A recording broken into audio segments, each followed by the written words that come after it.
Right, welcome back. Last time we, well, didn't that much in foreign policy, but we didn't do that much in foreign policy, but we did tech up one level and started weakening the nobility's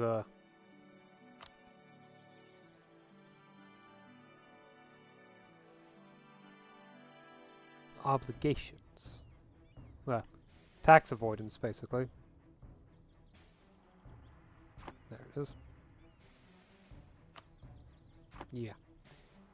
Right.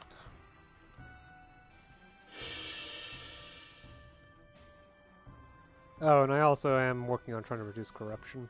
Specifically provincial corruption, because that's actually pretty bad at the moment.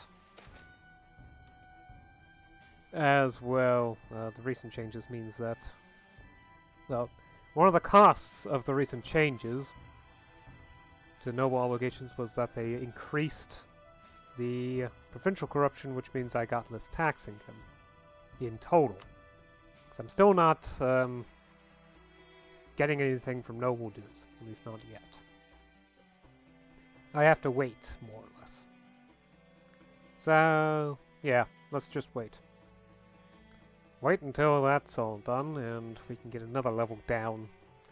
We'll probably take advantage of the fact that I don't get any manpower from the nobility anyway to increase their avoidance of service obligations. Because that also reduces corruption and raises their loyalty. Somewhat. Not nearly as much as it does removing it, but it will speed things up somewhat.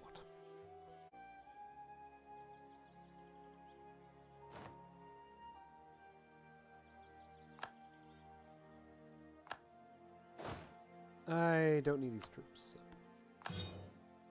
So. God. Right. State these two. New states. Grab this. I'll state this as well. Since I integrated from a vassal state, they're all cores, and look at that stretchy name!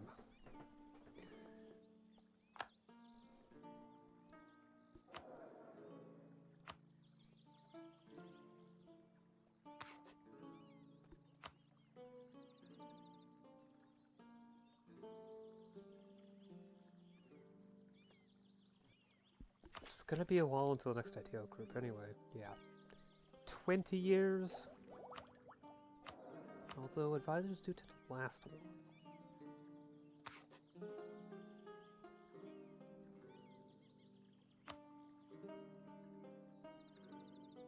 I'm not planning on doing any projects anytime soon.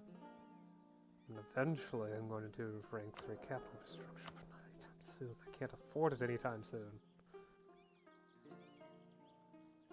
So, on the other hand, technology costs would be effective.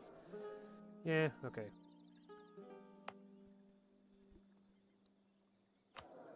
Right, let's redistribute taxes.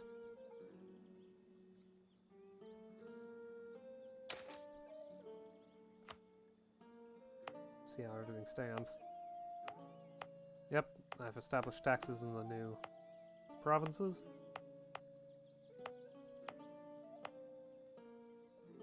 No, sadly I don't see any noble dues. Well, the best way to check that, if there are any noble dues anywhere,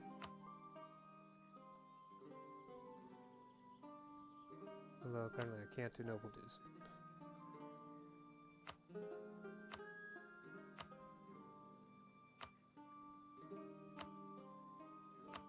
Well, at least no one's done the poll tax.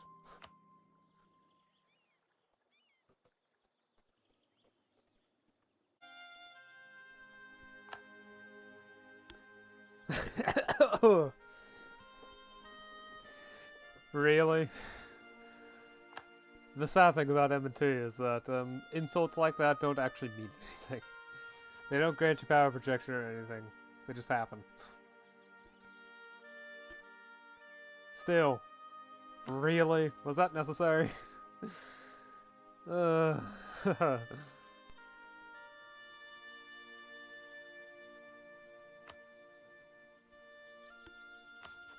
However, there is stuff to do this year specifically. I gotta reset the grain provision, gotta do all the stuff for the festivals. promote support commerce, and perform a show of devotion. There we go. Keeping them loyal will help when I need to do admin reforms in the future, and also reduce the amount of corruption they generate, although that happens to be not very much. But still good to work with. Come on. Need another data pass so I can do a grain dole. I am not going to do any land for distribution, at least not this time. I still need the stability in order to get to +3.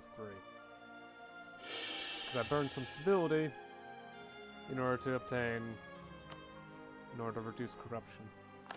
Because I was at max stability for so long. I really do not need it.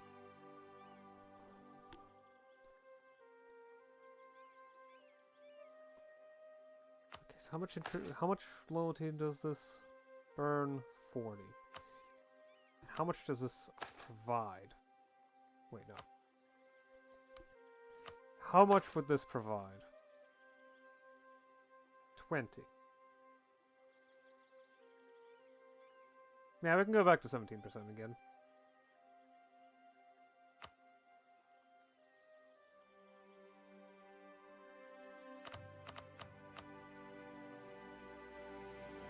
I have to dump it back in, though.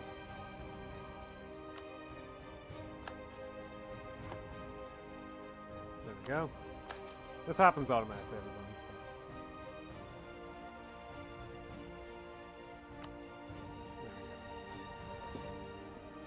There we go. May not unlock noble dues. I'm uncertain. May make it easier to do wealth taxes. Or it means they'll pay more in wealth taxes. I don't know. Let's hope it's one of those two, though.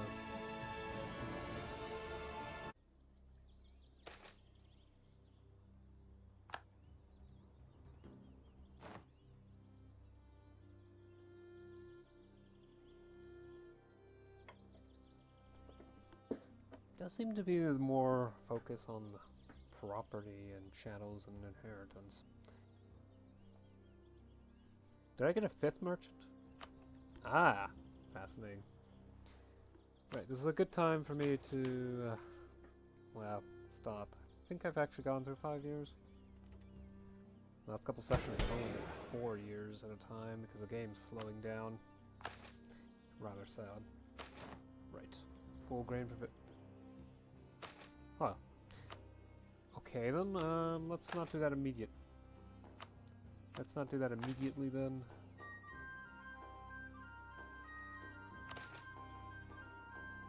Actually, let's not do that. Let's redistribute some land to the peasants.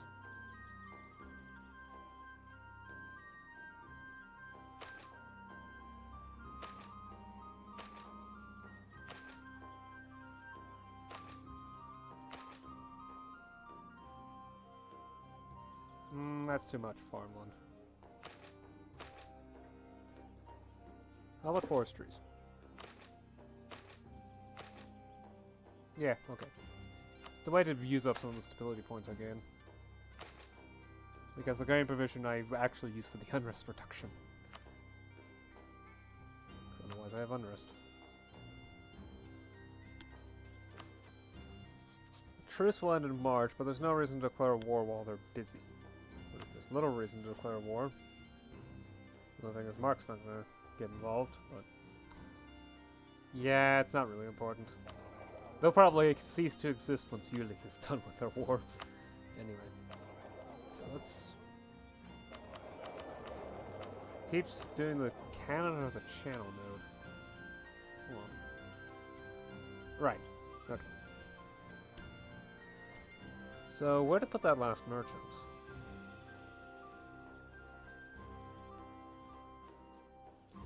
Because it's not just trade flow that I need to think about, after all. It's because that's only the secondary point of the merchant in M&T, as a means of getting trade to flow somewhere else.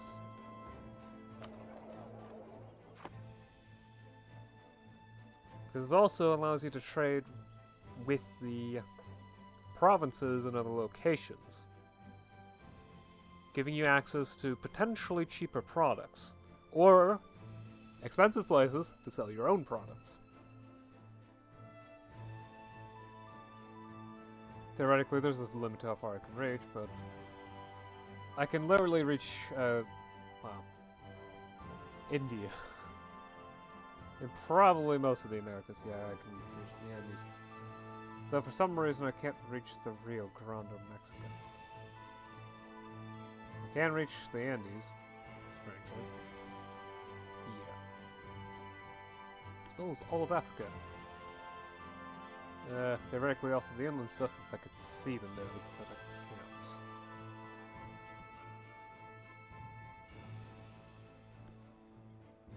Though it probably would be best to make it so that I just get some incoming flow, well, shift flow over to me. France had in that channel. Probably best to get some trade to flow in a different direction, specifically closer towards me, if I choose to do that. Of course, it's also entirely reasonable that trades should flow in a different direction. How much trade power is here? 62, so there's about 100 trade power. And I have about 15 in the Vistula node, which is probably trade power straight from the merchant and caravan power. Yep, okay. So I can generate about 15, thanks to also ahead of time and trade power. Probably send a decent amount over to there, but that would also enrich Scandinavia. Especially since they are the largest power in the node. Barely.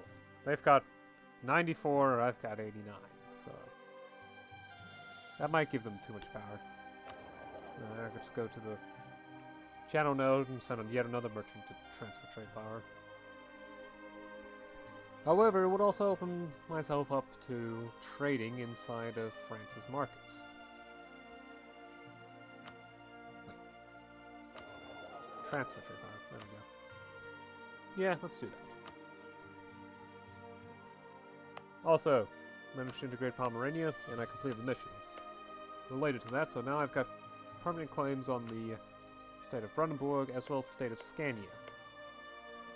So I've got plans in the future, though some of the stuff will have to wait until aggressive expansion dies down a bit. I'll probably focus on getting Brandenburg first, that way I can get the Control Brandenburg mission, which get me the permanent claims on the entirety of the Lower Saxon Circle, and open me up to further expansion with new neighbors such as Saxony and Magdeburg, which should eventually allow me to go somewhere else. Assuming well, eventually, it might become a problem, but I also managed to ally the Ottoman Empire since they were actually rather friendly. Yeah. Though there are tensions due to the fact that Bohemia is also allied to them. So I'm probably going to convince Bohemia to leave in a peace deal. I've also lowered the rate of manpower taxation to 1 mil point again. Because conscription is just plain that effective. I have way too much manpower available. And it's getting expensive. I'm hoping the number of troops actually manages to reduce somewhat. Because that would at least make things cheaper. But I'm starting to think there might be some serious issues with getting tax money.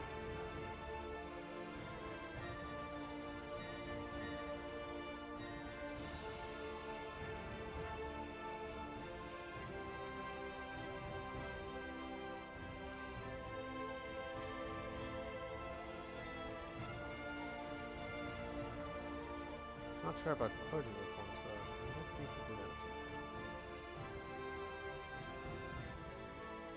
Oh well. Managed to do another revocation of the obligations, so there's probably more money coming into my coffers from their taxes. Though it's probably not gentry dues, because apparently I still can't do gentry dues. Rule governance of gentry or lower. I do have gentry, though. But noble dues are not something that's available, but there are other things. Well, apparently tribute's the only thing I can't do. Or medium rent dues. I mean, I get the levies and whatnot. And the clan host.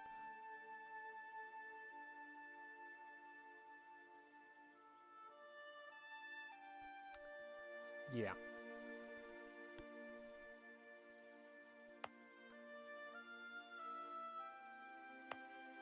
Beyond that, there's really not much to say. Academia has already come and gone. That was a while ago. Global trade's arriving, though slowly, into Europe itself. It'll take some time for it to spread further, that's for sure. Nationalism is nowhere near arriving yet. Takes tech level 52, and that's 35 years from now. I believe I do have a decent proportion of... Well, tech level 52, and control 75% of your culture group's population, either directly or indirectly. Non-tributary subjects, of course. Yeah. So... it's going to take some time for that to arrive. Definitely. Oh, God. Yeah, but that's something that we're going to have to wait on, after all. Permanent claims, okay. I also need to get the Bearwater eventually. And this little province in southern Saxony. Thankfully, this actually is considered... Wait, is it part of... It is part of Brandenburg 4 point. But Saxony isn't. It's the Upper Saxon Circle. Okay. That's actually pretty small for a region, but it's a lot of little provinces sticking around in there, aren't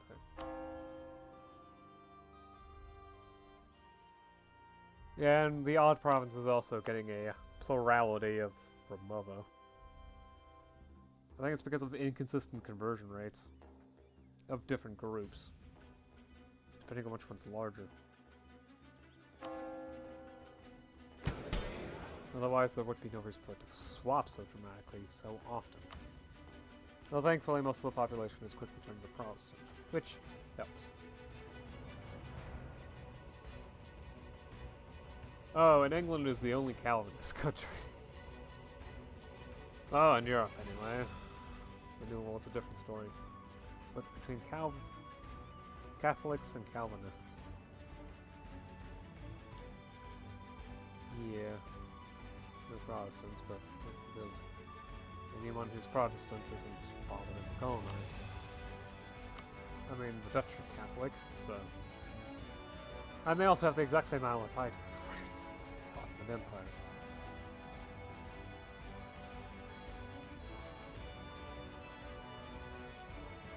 Oh well. That's going to be interesting to deal with. Next session, there's going to be a war with Brandenburg or with Scandinavia. I don't know which one I'm going to go for yet, though. Because I still have a lot of aggressive expansion, so I want to go with whatever's cheaper, but... I mean, Brandenburg isn't particularly high def. There's 19 def inside the state. Probably will also grab Altmark as well, which is 24 def, but it's in the HRV, which is an increased amount of aggressive expansion. Going to Scandinavia, there's only 18 in stuff that isn't known by the Commonwealth.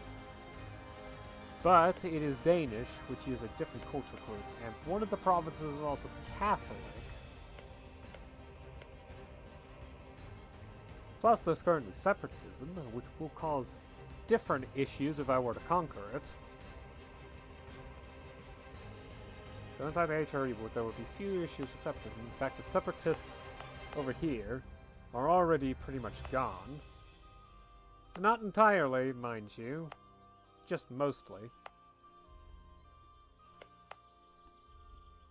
If I turn off the grain dough, it becomes a problem, more or less. There's also the Mecklenburg mission, but I don't need the 50 mil points. Plain and simple.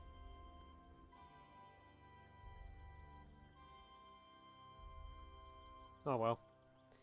I have definitely gone on for long enough. Yeah, it's way too long. I'll see you again next time. Until then.